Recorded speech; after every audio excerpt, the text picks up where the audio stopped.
औज़ुबिल्लाहि मिनश्शैतानिर्रजीम बिस्मिल्लाहिर्रहमानिर्रहीम व इलाहुकुम इलाहुन वाहिद ला इलाहा इल्ला हुवर रहमानुर रहीम।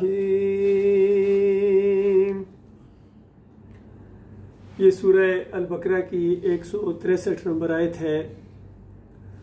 मालिक ने मुख्तलिफ वाक़यात बयान करके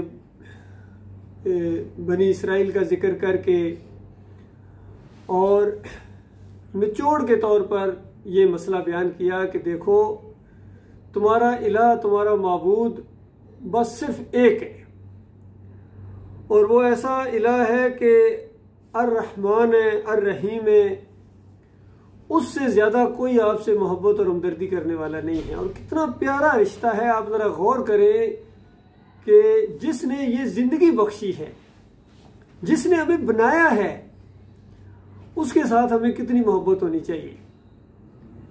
इसलिए इसी सूरह के अंदर फरमाया वल्लज़ीना आमनू अशद्दु हुब्बुन लिल्लाह, कि जो मोमिन होते हैं वो अल्लाह से मोहब्बत में बड़े शदीद होते हैं, बहुत शदीद मोहब्बत अपने मालिक और खालिक से करते हैं।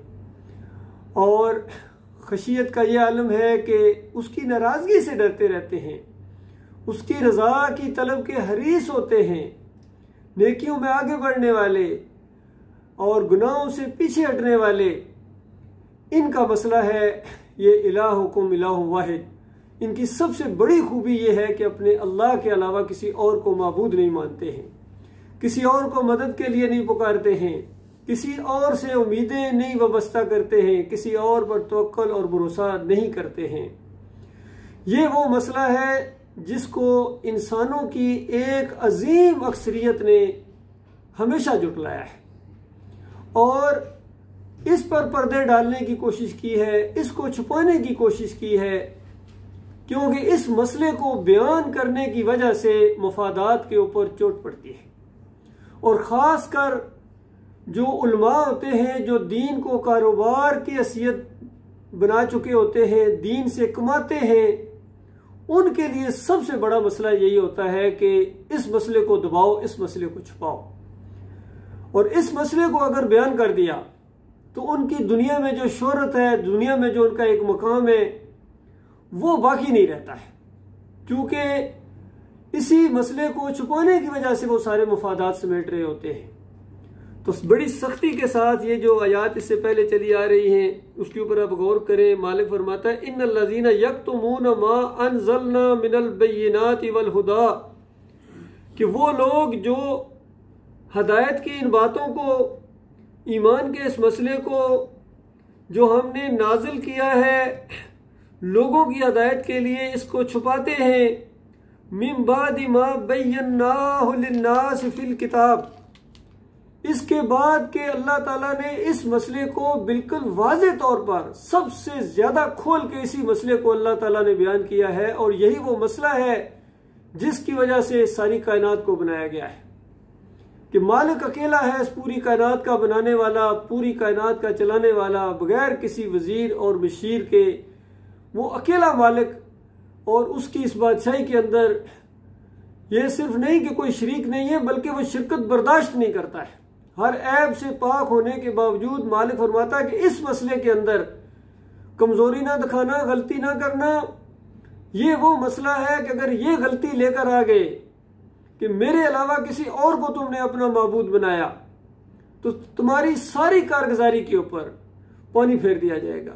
हत्ता कि इससे पहले अगर तुम बहुत नेक रहे हो, नेकियों के अंबार तुमने इकट्ठे कर लिए हैं, लेकिन जिंदगी के आखिरी मोड़ के किसी मौके के ऊपर, किसी जगह तुमने इस मसले के अंदर कमी दिखाई, कमजोरी दिखाई, तो तुम्हारी सारी जिंदगी की कारगुजारी को तुम्हारे मुंह के ऊपर दे मारा जाएगा। और फिर समझाने के लिए कि देखो, समझो इस मसले को, ये मेरे अंबिया है।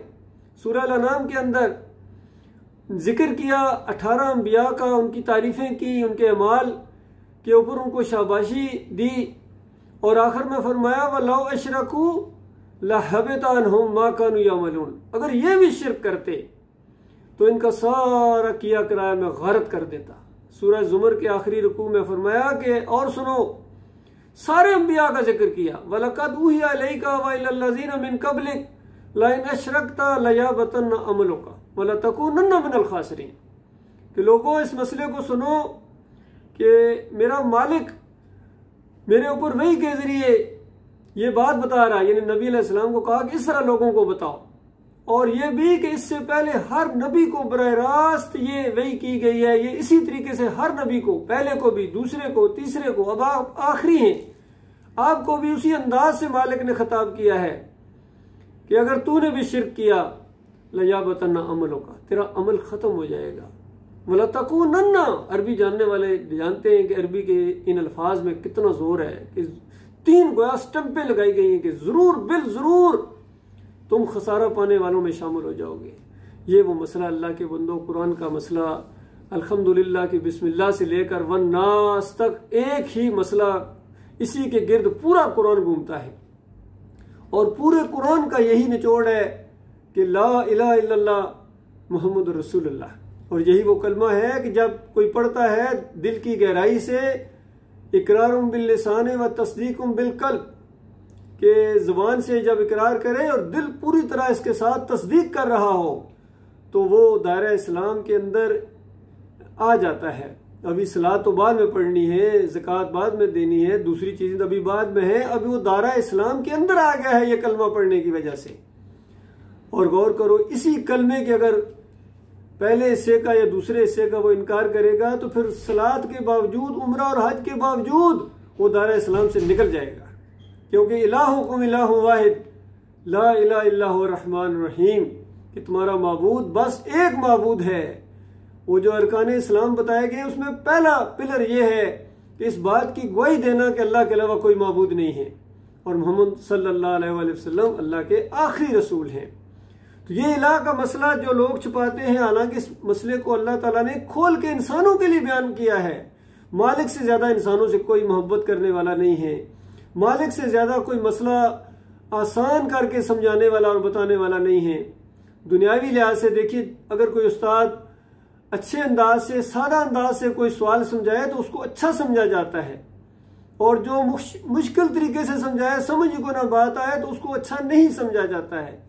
तो वो जो सारे उस्तादों का रब है, उससे ज्यादा कौन जानता है कि आसान तरीके से ये मसला किस तरह समझाया जाए, और उससे ज्यादा कौन जानता है कि इंसानों के लिए सबसे ज्यादा जरूरी मसला ही यही है, यही इनकी आखिरत का फैसला करने वाला है। जन्नत और जहन्नम के हमेशगी का जो मामला है वो इसी मसले के ऊपर है।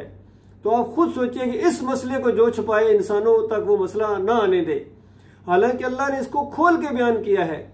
वो अल्लाह ताला के यहाँ कितने ज्यादा नफरत वाले लोग होंगे, किस कदर वो मुजरम होंगे, और फिर इल्म होने के बाद भी, इल्म आ जाने के बाद भी जब इस मसले को छुपाएं तो वो कितने बड़े मुजरम हैं, उसका जिक्र किया गया है। फरमाया जो इस अंदाज से इन चीजों को छुपाएं जो अल्लाह ताला ने इंसानों की हदायत के लिए नाजिल किया है, उलाइका यलअनुहुमुल्लाह, ये वो लोग हैं जिनके ऊपर अल्लाह ने लानत की है। व यलअनुहुमुल लाइनून, और सारे लानत करने वालों ने इनके ऊपर लानत की है। यानी जो भी लानत कोई करेगा, चाहे इस दुनिया के अंदर, चाहे आखिरत में, वो जो लानत का एक सिलसिला शुरू होगा, ये अपने मुरीद अपने पीरों के ऊपर, और ये पीछे चलने वाले आगे चलने वालों के ऊपर, और जिसने गुमराह किया है, जिसकी वजह से वो जहन्नम के अंदर गया है, वो उन पर लानतें भेजेंगे।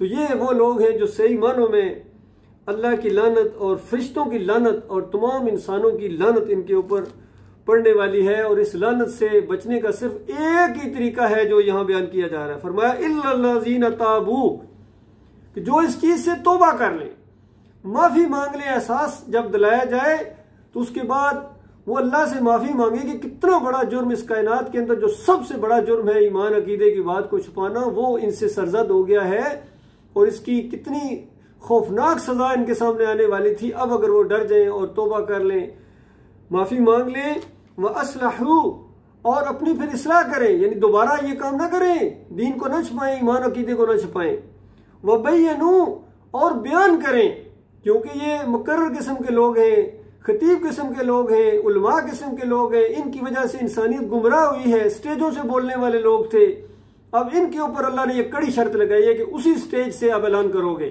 कि भाइयों मेरी आंखें खुल गई हैं। इससे पहले मैं भी शिर्क करता था और कितनों को मैं पुकारता था, या लात बाबा, या मनात बाबा को, या इब्राहिम अगिस्नी, या इस्माइल अगिस्नी, या रसूलल्लाह मदद, लब्बैक या रसूलल्लाह, लब्बैक या हुसैन के नारे लगाता था, या अब्दुल कादिर जिलानी, या अब्दुल गौस अल मदद की पुकारे में लगाता रहा हूँ। इनके नाम की 11वियाँ देता रहा हूँ, नजर न्याज करता रहा हूँ, इनके केक काटता रहा हूँ, इनके वास्ते और वसीले देता रहा हूँ, ना समझी के अंदर नादानी के अंदर इस तरह दुआएं मांगता रहा हूँ, या अल्लाह अपने हबीब के सदके, फलां के सदके, पंचतन पाक के सदके, गौस के सदके। कितनी शिर्क और जहालत की बातें थी इन्हीं मौलवियों और पीरों की वजह से, इन्हीं उलमा की वजह से जिन्होंने कुफ्र शिर्क सिखाया है। मैं अब बात समझ में आ गई है, कुरान की असली दावत मेरे सामने आई है। अल्हम्दुलिल्लाह से लेकर वन नास तक एक ही मसला है। कितना सादा मसला है।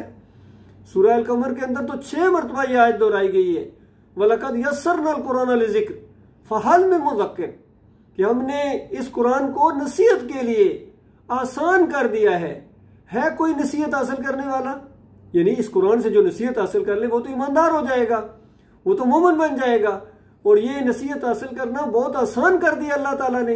अब अगर कोई ये कहे कि कुरान मुश्किल है, या ये समझ में नहीं आता है, या इसके लिए इतने उलूम पहले हासिल करो, या तर्जमे के साथ पढ़ोगे तो गुमराह हो जाओगे, इस तरह की बातें करे, तो ये शैतान ही हो सकता है। चाहे वो मौलवी साहब के रूप में आए, चाहे वो पीर साहब के रूप में आए, जब किसी अंदाज से भी सामने आए तो फौरन मोमिन को महसूस हो जाता है कि ये कुरान से रोकने वाला एक अंदाज है। तो अल्लाह ताला ने इसको बहुत आसान किया है और हर जुबान के अंदर इसके तर्जमे हो गए हैं। और अल्लाह का लाख लाख शुक्र है, कुरान की ये दावत हमारी अपनी उर्दू जुबान के अंदर अल्लाह ताला ने ईमान अकीदे की दावत उठाई है। हर जगह ये पहुंचाई जा रही है। दावत का पहुंचाना अल्लाह का काम है, और अल्लाह का काम जो है वो मुकम्मल होता है, उसमें कोई नक्स और ऐब नहीं होता, कोई कमी नहीं होती है। तो ये मसला अल्लाह के बंदो, ये आलमे दीन जो कुफ्र शिर्क फैलाते रहे उनके लिए एक मौका है जो जिंदा है कि तौबा करें, सच्ची तौबा करें, अपने मालिक और खालिक से डर जाएं, क्योंकि अगर वो तौबा नहीं करेंगे तो उनको हमेशा की आग में रहना पड़ेगा। जन्नत से वो महरूम कर दिया जाएंगे, जन्नत की खुशबू भी नहीं पाएंगे। एक हदीस के अंदर भी इसी तरीके से आता है कि वो इल्म जो आखिरत के लिए, अल्लाह की रजा के लिए सीखा जाता है, अगर कोई दुनिया कमाने के लिए सीखता है तो वो जन्नत की खुशबू भी नहीं पा सकेगा। क़यामत के दिन अल्लाह उसको पाक ना करेगा, उसके चेहरे के ऊपर हड्डी होगी और गोश्त नहीं होगा। तो ये सारे खौफनाक अंजाम से अगर कोई डर जाए और सच्ची तौबा कर ले, अपनी इस्लाह करे और बयान करे, मालिक फरमाता है फ़उलाइका अतूबु अलैहिम, तो मैं इनकी तरफ फिर अपनी शफकत की निगाह से मैं इनकी तरफ, मालिक फरमाता है, मुतवज्जो हो जाऊंगा, इनको मैं माफ कर दूंगा। व अना तव्वाबुर रहीम, और गौर करो मैं कितना तौबा कबूल करने वाला हूं कि इतना बड़ा मुजरम, सबसे बड़ा कायनात का मुजरम जो ईमान अकीदे की बातों को छुपाता रहा है, अब उसको एहसास हो गया है।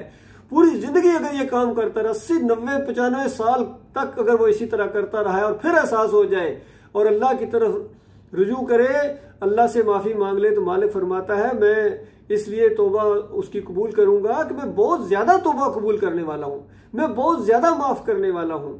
मेरा बंदा जब तौबा के साथ, नदामत के साथ मेरी तरफ आता है तो मालिक को कितनी खुशी होती है, कोई अंदाजा नहीं लगा सकता इसको। इससे क्यास करें कि मालिक इंसानों की तरह नहीं है, वो खालिक है, उसके जज्बात, उसका अंदाज जो है वो उसकी शान के मुताबिक है। फरमाया अब सुनो, जो इस तरह तौबा करें उनकी तो तौबा कबूल हो जाएगी, लेकिन अब जो तौबा किए बगैर मर गए उनका मामला सुनो। इन्नल्लज़ीना कफरू व मातू व हुम कुफ़ार, कि जो इसी कुफ्र शिर्क के अंदर रहे, उन्होंने कुफ्र किया, शिर्क करते रहे और तौबा की तौफीक ना मिली या तौबा का एहसास भी दिलाया गया तो उन्होंने गुरूर और तकब्बर किया, अपनी अना का मसला बन गया कि अब तो मेरी बड़ी बेइज्जती होगी, इससे पहले मैं ये कुछ करता रहा हूं, अब लोग क्या कहेंगे कि पहले क्या हो गया था। इस अंदाज से शैतान दौरे वार करेगा, तो वो जम गए अपने कुफ्र और शिर्क के ऊपर और उसी हालत में उनकी मौत आ गई। फरमाया व मातू व हुम कुफ़ार, उनकी मौत आई और वो काफिर के काफिर ही रहे। उलाइका अलैहिम लानतुल्लाहि वल मलाइकाति वन नास अजमाइन, ये वो लोग हैं जिनके ऊपर अल्लाह की लानत है, तमाम फरिश्तों की उनके ऊपर लानत है और तमाम इंसानों की उनके ऊपर लानत है। यानी जिंदगी में, दुनिया में जो भी ईमानदार होंगे वो इन काफिरों मुशरिकों के ऊपर लानत ही भेजते रहेंगे, बेईमानों ने किस तरह इंसानियत को गुमराह किया है।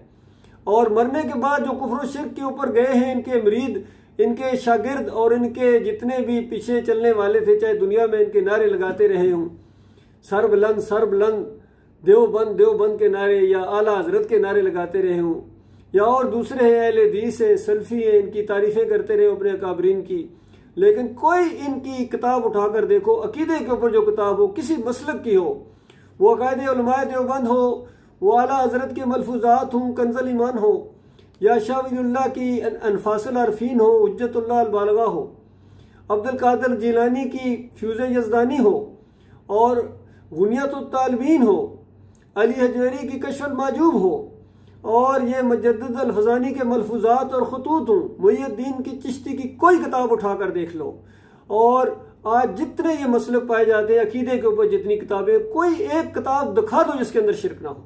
कितनी बड़ी तफसीर है, महमूद अल हसन ने उसको शुरू किया, 2.5 या 3 पारे उसकी तफसीर की, और मौत आ गई उनकी, बाद में इसको पाया तकमील तक पहुंचाया शबीर अहमद उस्मानी ने, देवबंदियों की चोटी की तफसीर है। इसके पहले सफ़े के ऊपर इय्याका नअबुदु व इय्याका नस्तईन का तर्जमा सही किया, लेकिन हाशिया चढ़ाया और कहा कि अल्लाह के मकबूल बंदों को खालस वास्ता रहमत इलाही समझकर अगर कोई आवाज़ दे गैर मुस्तकिल जानते हुए, तो ये अल्लाह ही को पुकारना है। अंदाज़ा लगे, ये सारे देवबंदियों का ये अकीदा है।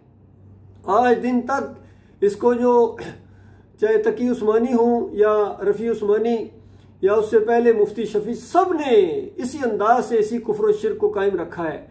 और ये वो तफसीर है जो अरसा दराज तक सऊदी अरब से शाह फहद की तरफ से उम्मत मुसलमान को तोहफे के तौर पर दी जाती रही है, बेहतरीन प्रिंटिंग के साथ। इस तरह शिर्क के इंजेक्शन दिए गए अल्लाह के बंदों, और उम्मत मुसलमान है आज इसके ईमान की मता लुट गई है अल्लाह के बंदों।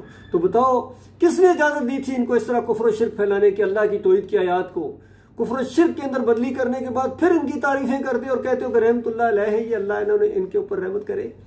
तो ये सब ने इसी तरीके से किया है। ये अहले हदीस हूँ, ये कहते हैं नबी अलैहिस्सलाम यहाँ से तो नहीं सुनते हैं, लेकिन कब्र के ऊपर जाके सलातो सलाम पढ़ो तो सुनते हैं, रूह वापस आ जाती है। अब्दुल्ला बिन बाज का फतवा, मुफ्ती आजम सऊदी अरब का, रूह वापस आ जाती है, खुद सुनते जवाब देते हैं। मालिक की किताब कहती है कि रूह क़यामत से पहले इस जिस्म के अंदर वापस नहीं आती है। सुम्मा इन्नकुम बाद ज़ालिका लमय्यतून सुम्मा इन्नकुम यौमल क़यामति तुबअसून। इस जिंदगी के बाद तुम्हें मौत है, फिर क़यामत के दिन तुम्हें उठाया जाएगा। कहीं फरमाया मुआतुन गैर वहयाइन, ये मुर्दे हैं, इनके अंदर जिंदगी की रमक तक बाकी नहीं है। वहुम अन दुआइम गाफिलून, वो इनकी दुआओं से गाफिल हैं। तो अल्लाह के बंदो, आज कब्र परस्ती उम्मत मुसलमान के अंदर खालस बुत परस्ती की शक्ल इख्तियार कर गई है। और आज ये जो मिलाद के मौके के ऊपर पूरी कौम जो कुछ कर रही है, नबी अलैहिस्सलाम की वफात का दिन 12 रबीउल अव्वल, और ये नाच गाने के अंदर और जश्न मनाने के अंदर कौम लगी हुई है। कभी 14 अगस्त का जश्न मनाया जाता है कि इस उम्मत की माँ और बहनों की जो इज्जतें लुटी थी, उसके ऊपर ये बेशर्म ये जश्न मनाते हैं। इसी वजह से अल्लाह के अजाब के कोड़े इनके ऊपर बरस रहे हैं, कभी ज़लज़ले की सूरत में, कभी सैलाब इनके ऊपर आ रहे हैं। लेकिन इनके ये मज़ार और दरबार और ये वास्ते और वसीले और इमाम ज़ामन और तावीज़ गंडे और ये जमहूरियत का मुशरकाना निज़ाम, ये उसी तरीके से कायम है, बल्कि और ज़्यादा इसके अंदर निखार आता जा रहा है। कुफ्र और शिर्क के अंदर हर साल शिर्क की सालगिरह मनाती है ये कौम। तो अल्लाह के बंदो, अगर इसी कुफ्र और शिर्क के अंदर इनकी मौत आ गई तो बिल्कुल अल्लाह की बात सच्ची है और अल्लाह की बात तब्दील होने वाली नहीं है। और वो जो तौबा कर लें, माफ़ी मांगें इन सारे मुशरकाना अकीदों से, चाहे वो या अली मदद के नारे हों, या रसूल मदद के नारे हों, या गौस मदद के नारे हों, जो लगाते रहे, इससे सच्ची तौबा करो। गैर अल्लाह की नज़र न्याज देते रहें, वास्ते वसीले देते रहें, बेहक़ फ़लाँ बेहुरमत फ़लाँ के साथ अल्लाह को शिर्क के साथ पुकारते रहें। सब शिर्क से तौबा की जाए, सच्ची तौबा करो मेरे भाइयों। हम किसी मसलक से हमारा कोई तल्लक नहीं है, ना हम सियासी लोग हैं। हम तो दीन की दावत उस तरीके से दे रहे हैं जिस तरह अल्लाह के आखिरी रसूल मोहम्मद सल्लल्लाहु अलैहि वसल्लम ने दी है। सहाबा इकराम ने जो अंदाज़ इख्तियार किया था, जन्नत की खुशखबरियाँ उनको मिली दुनिया के अंदर भी, और अल्लाह ताला ने जो वादा खिलाफत किया था वो अल्लाह ताला ने पूरा किया। आज भी वो वादा अल्लाह का कुरान में मौजूद है, वअंतुमुल आलौना इन कुंतुम मुमिनीन, कि अगर तुम मोमिन बन जाओ तुम सर बुलंद रहोगे। तो ये एक दावत है अल्लाह के बंदो। हमें कोई वोट और नोट का आपसे सवाल नहीं है, हमें इस बात की आपसे दरख्वास्त है कि इसके ऊपर गौर करो और ईमान खालिस की इस दावत का साथ दो। इंशाअल्लाह दुनिया में भी अल्लाह ताला इज्जत देगा आपको, और आखिरत में जहन्नम की आग से आपको बचा लिया जाएगा। और जन्नत की वो बहारें जो अल्लाह ताला ने अपने मोमिन बंदों के लिए तैयार करके रखी हुई हैं, जिसका आप जिक्र सुनते हैं या करते हैं, वो खालिस ईमान के साथ मशरूत कर दी गई। हर जगह कहीं भी ईमान के बगैर अल्लाह ताला ने किसी के ऊपर ना सलात फर्ज की है, ना उम्रा, ना हज, कोई अमल किसी के ऊपर अल्लाह की तरफ से नहीं, जब तक ईमान खालिस न करें, रद्द शिरक न करें। और इन सारे तागूतों जिन्होंने कुफ्र शिरक फैलाया है, इनसे बेजारी का ऐलान आप नहीं करें, इन मसलकों से बेजारी का ऐलान आप नहीं करें, आपका कोई अमल अल्लाह के यहाँ काबिल कबूल नहीं है। अल्लाह ताला से दुआ है अपने लिए भी मालिक जम जाने की तौफीक अता फरमाए, और इस ईमान की खातिर हम जिए, ईमान की खातिर मरें, और इसको पूरी दुनिया में हम फैलते हुए देखें। और ये सोशल मीडिया का दौर है, जहाँ जहाँ तक ये आवाज़ पहुँचे और इसको और आगे फैलाओ। ये बिल्कुल बहुत बड़ी ज़मीन के ऊपर तब्दीली आने वाली है, और एक वक्त आएगा पूरी ज़मीन के ऊपर कोई काफिर मुशरिक नहीं होगा। ये सब कुछ हदीसों में मौजूद है। अल्लाह ताला गौर व फिक्र करने की तौफीक अता फरमाए।